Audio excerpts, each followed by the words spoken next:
Let's dig a little deeper into the psoas today.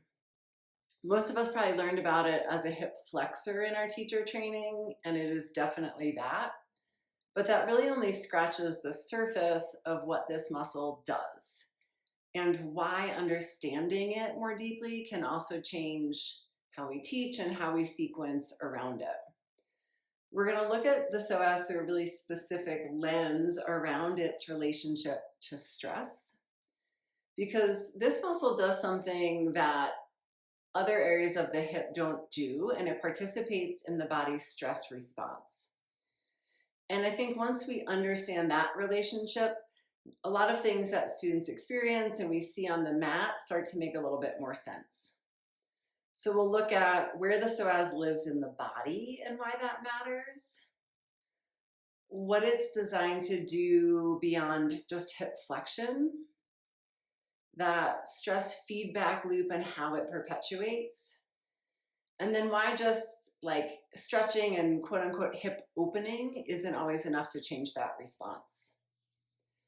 So let's picture a little bit first of where it actually lives, because it starts a little higher than most of us realize. If you place your hand along those lower part of the ribs and diaphragm, it originates there along the spine, right at T12, the lowest part of the thoracic spine.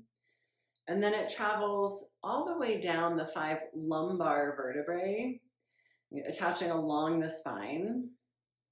And then it moves forward and down through the pelvis, across the hip joint, and attaches on the inner upper femur. It's long. It lives deep behind the organs, and sometimes even hard to palpate it, to find it directly, other than right in that area at the front of the hip. But it's something that we really feel when it's holding. That upper attachment point is also worth noting because it's also where the diaphragm attaches, and we're going to come back to that connection.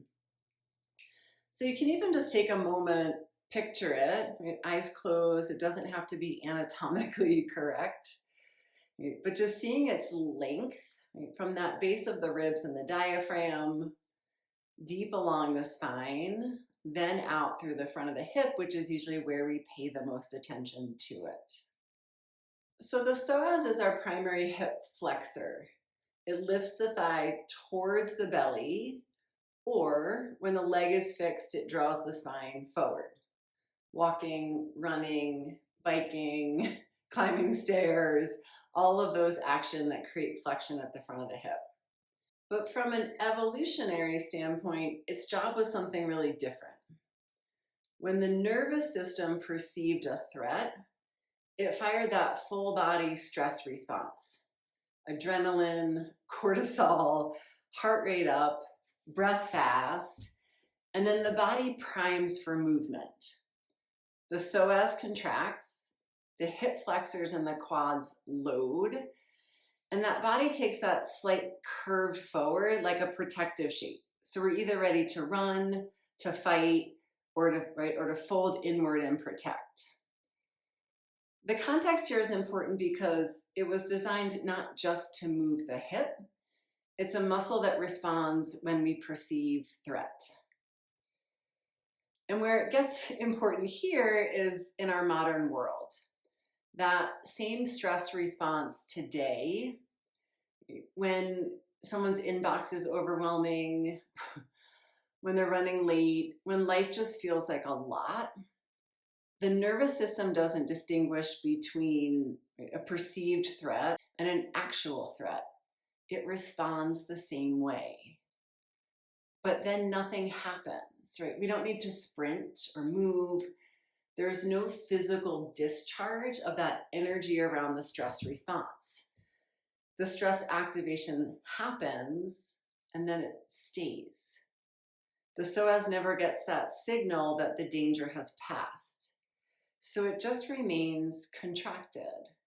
Slight low-grade guarding that can be the baseline. And so this is sometimes what we're working with when a student's hips are tight. Right? When the lunge feels like it wants to release, but it doesn't, or the breath gets contracted when we're working that area in the front of the hips, there's this guarding at a different level that we're not even factoring in yet. So the part that I find really interesting around this for teaching is that the nervous system isn't just receiving signals from the psoas, it's sending them back. Because of that direct fascial connection at the diaphragm, right, they share connective tissue at that upper attachment. When the psoas is contracted chronically, it affects how freely the diaphragm moves, which affects the quality and depth of the breath, which affects the nervous system's sense of safety.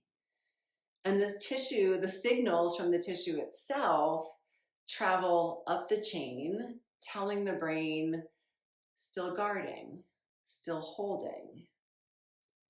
The nervous system gets those messages and it stays in that low level alert, which then keeps the psoas contracted, which keeps sending the signal, right? So it's that loop, the psoas to the nervous system to the brain back to the nervous system, right? Books like The Body Keeps the Score, we've talked a lot about this, of how the body can hold this like stress response in the muscle patterns like long after that original stressor is gone. And so here the psoas is keeping the score. So in order to make a change, we often need more than just passive stretching. It helps, but it's not the whole picture. Because the psoas is holding from this kind of stressed exhaustion. It's guarding because it doesn't feel safe to let go. And when we passively stretch a muscle in that state, the nervous system can actually respond by protecting more. It feels vulnerable, so it's guarding the tissue. Right? We see this sometimes when we go to stretch and then it grips instead of releases. So what actually is going to create change is building what we think about as healthy tone in the tissue. Right? Strength alongside length and mobility, right? That ability to move through the full range with awareness and control. That big picture gives the tissue resilience, so it feels like we can just respond rather than react. And it sends a whole different signal up the chain. I am supported. I can soften. I can ease. Right? So we're building that healthy tone so it can shift the message of the psoas. So what does it mean for our teaching? What changes? Think that sequencing around the psoas isn't just stretching the front of the hip. It's building the conditions for the nervous system to feel safe enough to release.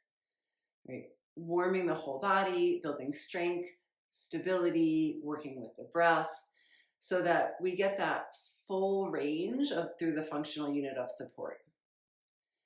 Breath matters so much here too because of that connection to the diaphragm. That full three-dimensional diaphragmatic breath really directly influences the psoas. And when we cue the breath into the belly and the low back, we're signaling safety in the tissue. It's also worth noting that patience is important. Often these responses are built over time, and it's not going to release in one class. Naming that for your students gives them the permission for the process to take time. The psoas, I think, because of this, is one of the most interesting muscles to teach around. It sits at that intersection between movement, structure, and the nervous system. And understanding it in this way gives us so much more information than just stretching the hip flexors. And if this deeper dive is interesting and helpful to you, that's exactly what this whole series on going deeper is about. I'll see you in the next one.